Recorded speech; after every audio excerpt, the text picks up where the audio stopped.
the fading weeks of autumn in 1928, when the hills of southern Pennsylvania turned the color of cooling embers, the small farms scattered through York County grow quiet. There's a hush that settles over the valley, a hush locals say is old, older than the houses, older than the families who have lived there for generations.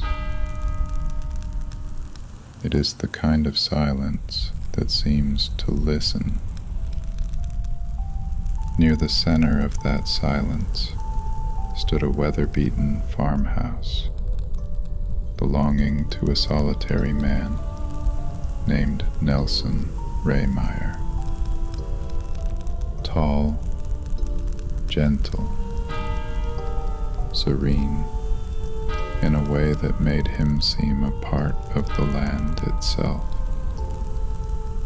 Nelson was known for a kind of healing that lived somewhere between prayer and tradition. People called him a powwow doctor, a folk healer in the old Pennsylvania Dutch sense. To most, he was simply a quiet man who helped where he could. To a few, especially the more superstitious souls of the valley, he was someone a little strange, perhaps a little powerful,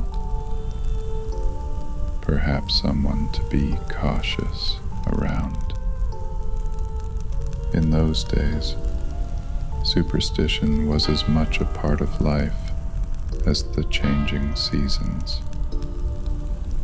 A cow falling sick, milk spoiling too quickly, a shadow moving strangely across a window. People didn't shrug these things away. They wondered. They whispered. They felt the old fear rise. And sometimes that fear found a target.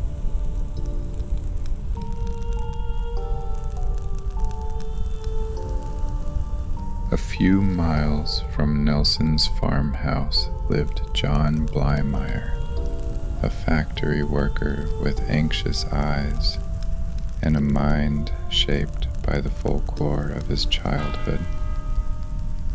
John had grown up around powwow healers, around whispered warnings of curses and hexes, around the belief that misfortune could have a name.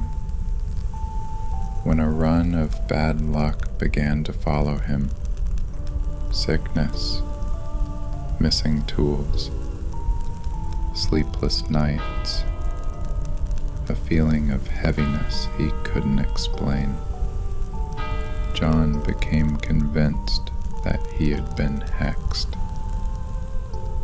This idea didn't arrive all at once. It crept in slowly, the way fog creeps across a field. Worried and exhausted, John visited a local healer known as the Witch of Marietta. She listened quietly, then told him something he already half believed. There was someone behind his misfortune, someone powerful, someone nearby. She never said a name, but fear fills in its own blanks. John thought of Nelson, the quiet man who had once tried to help him, a man who lived alone, who seemed different, who understood charms and prayers that others didn't. Fear rarely chooses the right person. It chooses the one who stands out.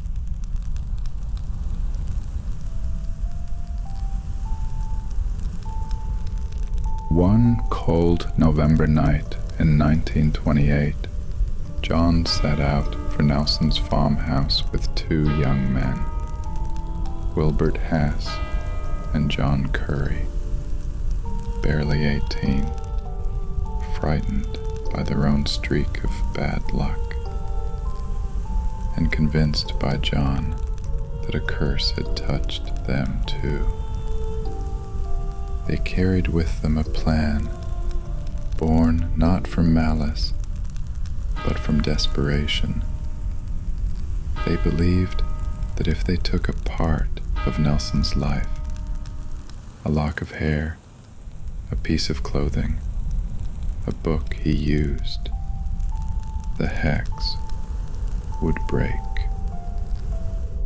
Superstition had made the world small and frightening, and in that smallness, this plan felt like salvation. The walk through the hollow was long and dark.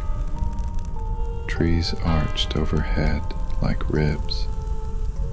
Frost clung to branches. The only sounds were their breath and the crunch of frozen leaves. When they reached the farmhouse, a single lantern glowed behind the window.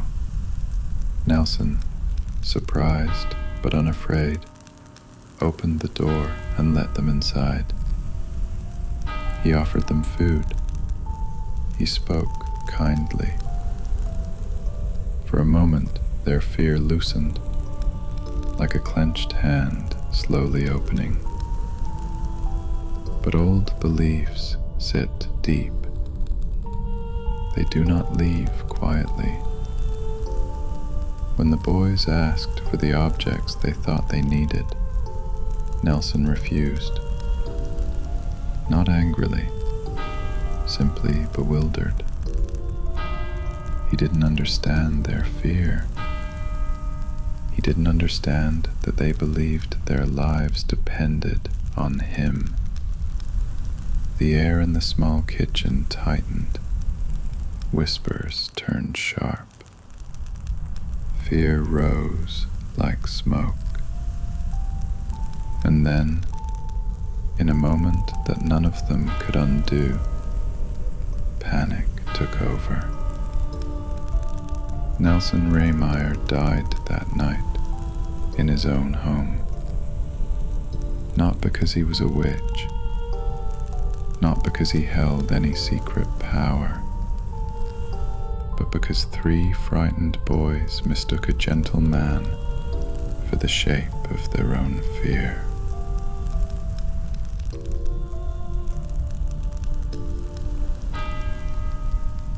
Morning came quietly. The frost was thick. The roads were empty. When neighbors found Nelson's body, the shock rippled through the hollow like a stone dropped into still water. The tragedy wasn't just the death itself. It was the reason behind it. People whispered to one another. How could superstition, something we all share, something we grew up with, lead to this? The newspapers called it the Hex Hollow Witch Trial. Reporters from across the country arrived, fascinated by the idea of witchcraft in the modern age. But behind the headlines was a simpler, sadder reality. 3 young men had been swallowed by fear. A lifetime of folklore. Old warnings. Old stories whispered at kitchen tables. All of it had built up inside them until it felt real, more real than truth. During the trial, John Blymire admitted he believed Nelson's refusal was a sign of dark power. He said he thought Nelson could read thoughts, control misfortune, send sickness. His voice shook as he spoke, not with defiance, but with the hollow emptiness of someone who finally understood the enormity of his mistake.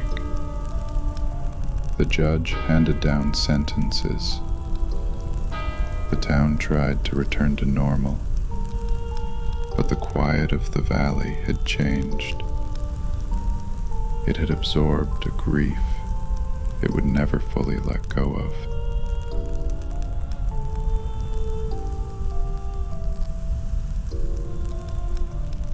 Nelson's old farmhouse still stands today. Some visitors say the air feels heavier there, cooler, as if the house itself remembers every echo of that night. Others say it feels peaceful, as though Nelson's gentleness never truly left. But the haunting of Hex Hollow is not a ghost story. It's an emotional one. It is the story of how superstition, when left unchecked, can twist ordinary fears into something dangerous. How a kind, solitary man became the vessel for the anxieties of others. How misunderstanding can take root in the dark and grow until it becomes impossible to see the human being behind it. Nelson Rehmeyer was not a witch.